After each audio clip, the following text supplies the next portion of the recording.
You're in Braves country.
You're in Braves country.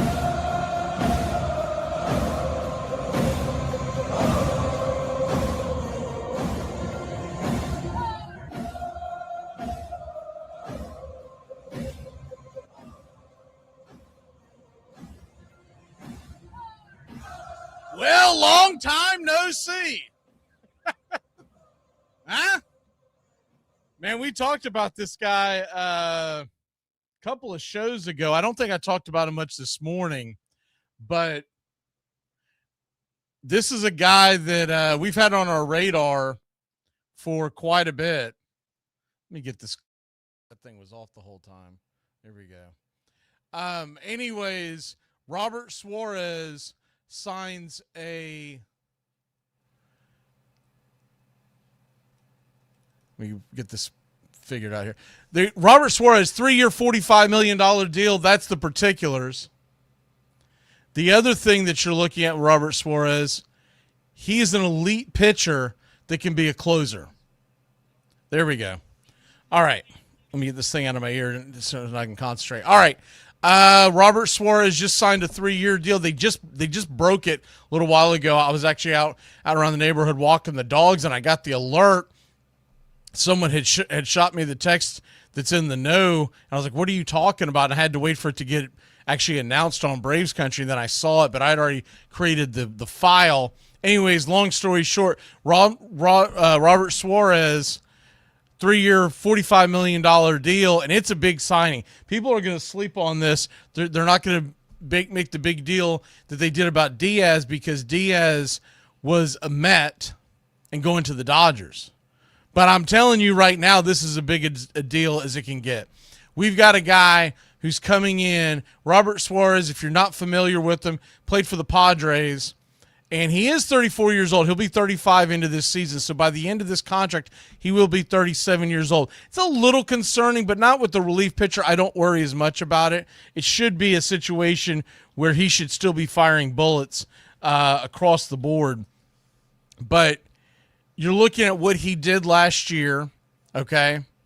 And he ended up with 40 saves last year. And that's not nothing, right? 40 saves. So you end up with 40 save pitcher, and then you have a guy that 69 innings pitched, 75 strikeouts. So he is not, no, not, you know how many Suarez there are out there? No, he's not related to Ranger Suarez. But Robert Suarez, 34-year-old, and he is going to come in, and what he's going to be is that he's not going to be our closer. He's not going to be our setup man. I think it's going to be a combination of him and Iglesias. So out of respect for Iglesias, he's probably considered the number one setup man in the rotation right now. But realize he had a 2.97 ERA, Suarez did. He had a whip under 1. So his hard numbers tell you that he is a guy that could easily be a closer for the Braves, not just for this year, but it builds it towards the next two. You know what it reminds me of? Reminds me of when we had Kenley Jansen and we made the trade for Iglesias, and Iglesias was in the setup role, and Jansen continued as the closer. Now, that was at the halfway mark of the season at the trade deadline. But nonetheless, you ended up having a game plan for the foreseeable future, and that's what the Braves have now with Suarez. And I love that idea. My biggest question mark, in fact, I was sitting at home last night, and my wife had just gotten back from the shop, and I'm sitting there watching baseball tonight and all that kind of stuff. I usually have it on mute, and I'm reading it, and if it's something I want to listen to, I'll pop an earbud in. But we were watching Christmas movies and stuff like that, and I was looking at it, and she was already aware that we'd gotten Yaz, and I said, well, one thing is we're definitely not done. This is just, I think that's a piece in place to kind of tells you where they're going in the foreseeable. Came up on the screen, they were showing video and everything. I said, that's the guy that I want, but I don't know if we can get him. Because my biggest question mark with him, not that the Braves wouldn't meet his demands, especially once Diaz went to the Dodgers. Because you have to look at it. The Dodgers now have their closer. I mean, they have a stupid wealth of closers right now. Relievers that can close. The Mets think they have their guy in Devin Williams. I got to be convinced of it because it didn't seem like that he performed well in New York. But whatever. It could have just been a bad year. Getting used to it. He may do fine. But that meant that they're not going to be willing to go to the well and bring in another guy unless you get really aggressive. And we all know Stearns in New York does not have that kind of personality.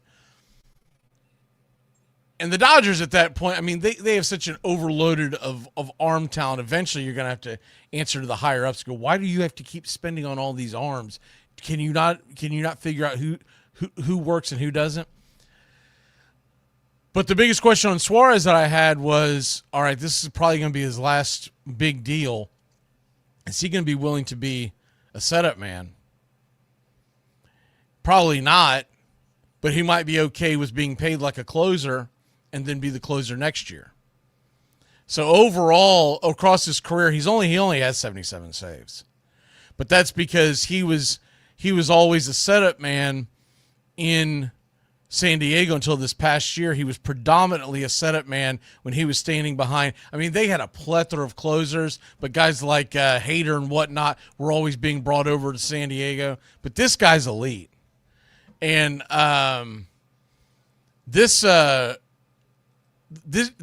okay, one thing I want to throw out at you, because I think you've heard me complain about this a little bit, probably a lot if you've been paying attention over the years with the Atlanta Braves bullpen. I'm always saying, why can't we get these guys that throw just absolute gas? Why do we always have to be piecing and puzzling guys together who are trying to get you out with junk, who are trying to out-craft you, right? And there's nothing wrong with the Dylan Lees of the world, but can I get a guy on my staff that can absolutely bring it outside our closer? Well, guess what? We got him. We got him. Robert Suarez, now the key now is going to be to keep him healthy, right? Robert Suarez, his four-seam fastball averages, now it doesn't top out, it averages 99 miles an hour. So what that means is, it's actually just a touch behind. It's 98.6 last year. So what that means is you've got a guy who averages 99 miles an hour, which means first couple of fastballs, he comes to the end, he might be throwing 98, and then he creeps up. I remember calling a lot of his games over the last few years, and he easily hits triple digits. He blows you away. He's got a changeup, a four-seam fastball, a sinker. Those are only 3 pitches, but he's a closer. Most closers don't have more than 3. Some of them can actually be very dominant off of 2.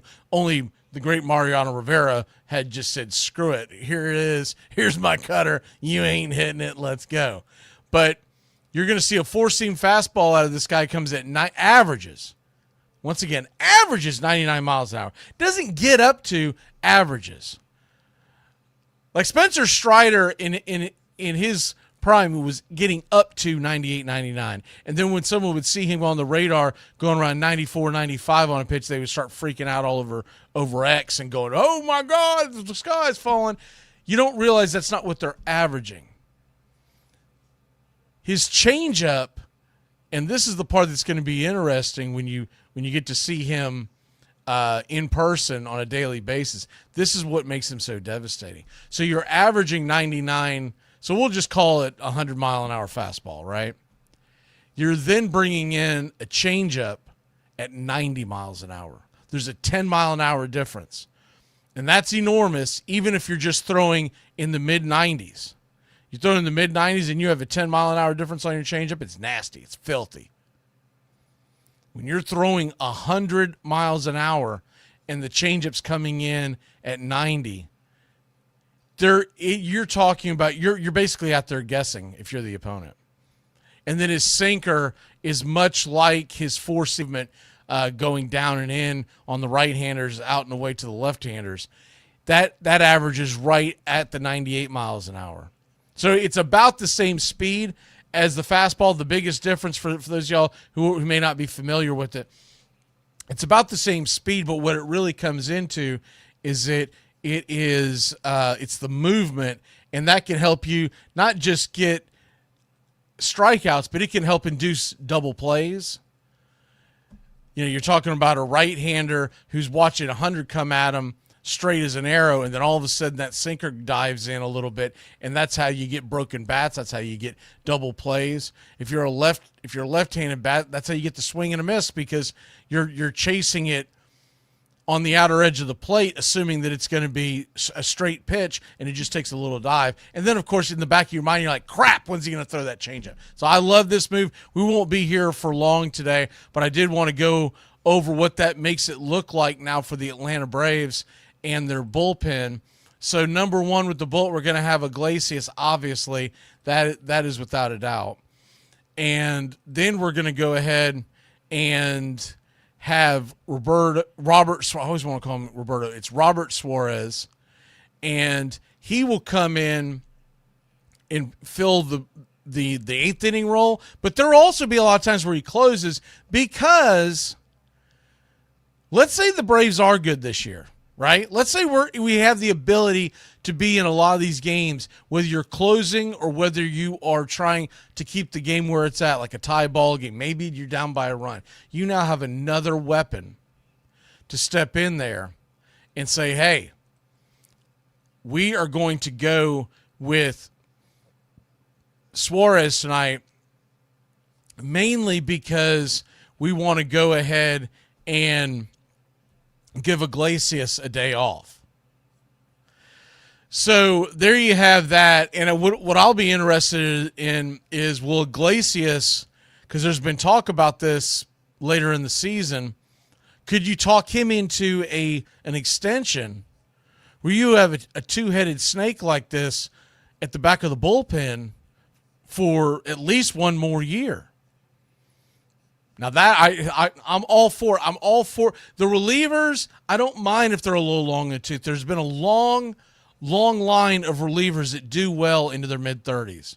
Once you get to the backside of 30, it usually all your gas starts to leave the building, and then you're talking about most of those relievers that make it long term.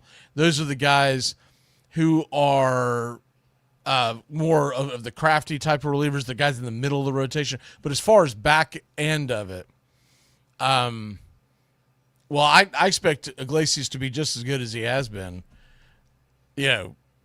Pete is asking about will Iglesias be better this season? You forget that after that little bump in the road, which was at the very beginning of the season, the first 2 months of the season, even into the third month, after that, Raisel Iglesias was lights out.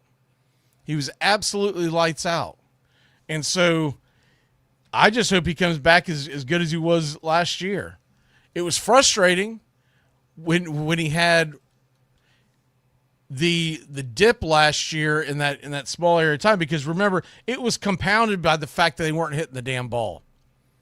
The offense sucked. Overall, he still had a 3.21 ERA. That's how dominant he was on the back end. And when you look at Iglesias from 2025, if you polled the average Braves fan, I'm talking about the ones that actually watch it, consume the game, listen to the game, and you ask them, where do you think Iglesias' ERA was last year? Most of them would be guessing, and rightfully so, high fours. I think he got under 5, but he's got to be high fours. At the most, he barely got under 4. He finished with a 3.21 ERA. And I'm looking at his splits right now, just to give you a comparative breakdown. In August, he had a .69 ERA. In September, in 13 appearances, he did not give up an earned run. He gave up 1 earned run in August. And that was, 11 in September, 13 in August. So 24, his last 24 appearances, which was 23 and 2/3 innings, he gave up 1 earned run. I think we actually got a discount on him because he had horrific April and May. He was a 6.3 and a 6.1 ERA. But I've mentioned this many times. It gets lost in the mix that around middle of June, he started figuring himself out. And he actually brought in an ERA below 4 in June. And remember, it doesn't take much for a reliever's ERA to go through the roof because they're playing so little or pitching so little that 1 or 2 runs can skyrocket your ERA. But he gave up 4 earned runs in June, but that was just 9 innings. Because if you remember, in June, they did have a bit of a shutdown of him. Basically, they reset him. And then that's when he came back and he pitched much better in the back half of June. And then July, he had 13 innings. He had a 3.46 ERA. So you already started to see him kind of get it under control. And then August and September, he was lights out. He's one of the best in baseball. But fairly, the average fan goes, yeah, but is he going to come out stinking in March and April and May this year? Doesn't matter as much because now you've got a guy that can go to. And I think that's going to do nothing but, as they always say, iron sharpens iron. I think that's going to motivate the hell out of Iglesias to keep his closing job. Let's not forget, we're still expecting Joe Jimenez to be back. And I think it'll be a little bumpy the first couple of months, but by mid-season, we expect, that's a 3-headed monster in the back of your bullpen that's not even counting the left-hander Dylan Lee, but I'm talking about let's say you got a tough right-handed lineup one night, you're clinging to a 1-run lead, you got Jimenez, Suarez, and Iglesias coming out of the pen back to back to back. That's not nothing. And then you've got Dylan Lee coming in, and he's going to end up spelling the majority of your high-leverage lefty situation unless they bring somebody else in. You still got Aaron Bummer, and Bummer can now be what he was supposed to be all along, which is a situational pitcher. He's still a guy that, honestly, if you look at Aaron Bummer, and remember they ended up shutting him down at the very end of the season, but Aaron Bummer, all in all, I know everybody, and I think a lot of it's got to do with his name. Aaron Bummer's ERA was under 4 last year. And so when he does have a bad outing, He's just got to be used to it. There's just got to be calluses on Aaron Bummer at this point. But when he gets used to it, he has to be used to it his entire career of dealing with, it's such a bummer. He's such a bummer. He had one bad month last year, and it was July. Now, he started off in March. He pitched an inning in 2/3 and gave up 2 earned runs. The ERA ends up being 10.8, but that's, first of all, it's not a full month. It's only a couple of outings, and a lot of guys are trying to work the cobwebs out. And remember, that began the season last year. We were going up against the Dodgers and the Padres on the road. Very difficult beginning to the season. But anyways, he still only gave up 2 runs in an inning in 2/3. Then he settles down in April with a 3.72 ERA, and he was phenomenal in May. 11 innings, just 2 earned runs with a 1.64. And then in June, 2.7, not too shabby. It's July. July was his bad month. He went 10 innings. He gave up 11 earned runs. August, 0.79 ERA in 11 innings. Just gave up 1 run. So he was phenomenal in August and in May. Was very good in June. It was solid in April. Everybody's always going to get on to Bummer. It's mainly because of its name. It's low-hanging fruit. But the fact is, the guy shows up, and he shows up in a big way every single year. The other guys that are out there that are expected to be a part of this bullpen, can we fix Daysbel Hernandez, get him under control? Because when Daysbel Hernandez is doing well, is pitching well, he's very difficult, and he's a perfect 6th, 7th inning guy. Because, these guys can't pitch every day. So the more depth you have, and he does still have an option, Grant Holmes is going to be a guy that you're going to wonder, is he going to be in the bullpen? Or is he going to end up being down on the farm trying to get stretched out for starter depth? Ronaldo Lopez, another guy, most likely not going to be in the bullpen, especially now. So their thoughts are let's make him a starter. But you get down towards the end of the season, if he's still struggling with health and whatnot, he could be an option out of the bullpen. And then we can't forget Joel Payamps. I mean, Payamps is a guy they've got big expectations from. So this bullpen is really starting to look filthy. And I even brought up Joey Wentz. Joey Wentz was phenomenal for the Braves last year. Considering the fact that we picked him up on the scrap heap, and they also picked up Danny Young, so Danny Young becomes a guy that you could see in the very front of the pen, where he is in there for basically if things get rough in the middle innings. If you do want to carry 3 lefties, that's going to be the big question. And Joey Wentz could be a swing man on the rotation, or they could just keep him stretched out for if they need to bring him into the starting rotation because of injury.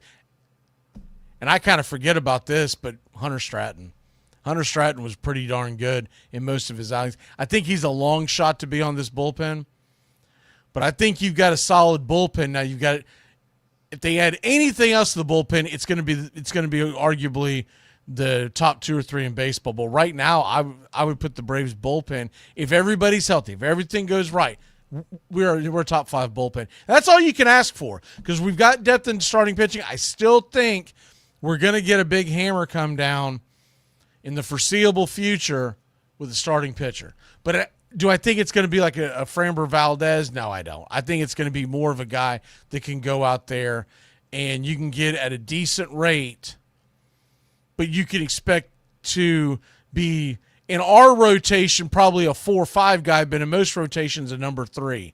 I'm talking about someone like a Lucas Giolito type, right, who had good numbers last year, but he's kind of been sketchy as far as being healthy across the stretch. So keep an eye out on that. And I still have hope that we end up with Hassan Kim. But with Yastrzemski coming in, you just never know. All right, I'm going to get out of y'all's hair. I didn't want to take up your whole afternoon, but we did want to make sure that we chimed in on that. And if anything happens the rest of the day, keep your alerts on, because we'll be jumping back in all weekend long. And then, of course, Saturday, 3 p.m. kickoff, 2 p.m. pregame show, Army-Navy. We'll see you then. Have a great one, Braves Country.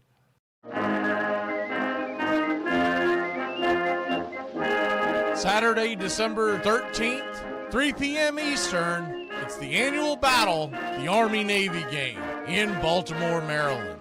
Braves Country Radio will bring it to you live from coast to coast and around the globe. A salute to all the men and women who have served and continue to serve this great nation. This year will be the 126th meeting between the Army Black Knights and the Navy Midshipmen. Join us live and we'll bring you play-by-play of America's game, Army versus Navy. 8 of the last 11 matchups being decided by one score, including the double overtime thriller in 2022. It's Army-Navy.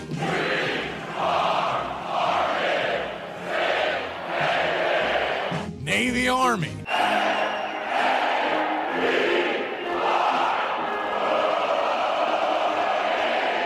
America's game, heard around the world.